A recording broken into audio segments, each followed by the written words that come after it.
বাপ নাই, বই নাই, দুনিয়া কেউই নাই। আমার বাচ্চা মরে পাগল বানিয়ে তুই আমি বনে বনে ঘুরি। এই আমরা আছি না, আমরা আছি। আপনার এক ছেলে গেছে, দেন 10 ছেলে আপনার সামনে হাজির, দেখছেন তাই না? শোনেন, দুনিয়া থেকে আমরা সারা জীবন কেউই বেঁচে থাকবো না।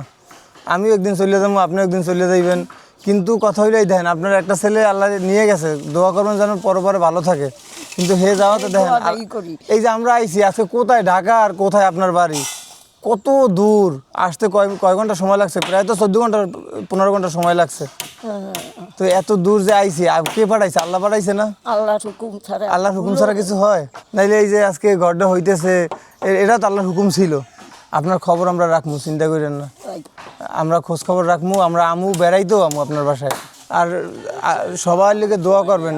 আমি ভাতক নামাজ পড়িয়া আমার ছেলে গোমতর আপনারা আইছেন, আমনে করে আমি সবসময় নামাজ পড়ি। আমি আজকে নামাজ পড়েন 5 ওয়াক্ত? ইনশাআল্লাহ।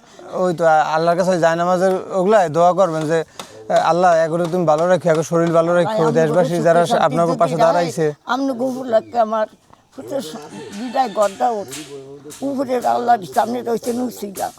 আল্লাহ আমি কই আমার মাথায় যত তুলত হয় আপনার করে দুটো বাচ্চা খাওয়া আল্লাহ দেও। আমি দোয়া করি আপনাকে কাছাকাছি আল্লাহ শিক্ষা এই দোয়া।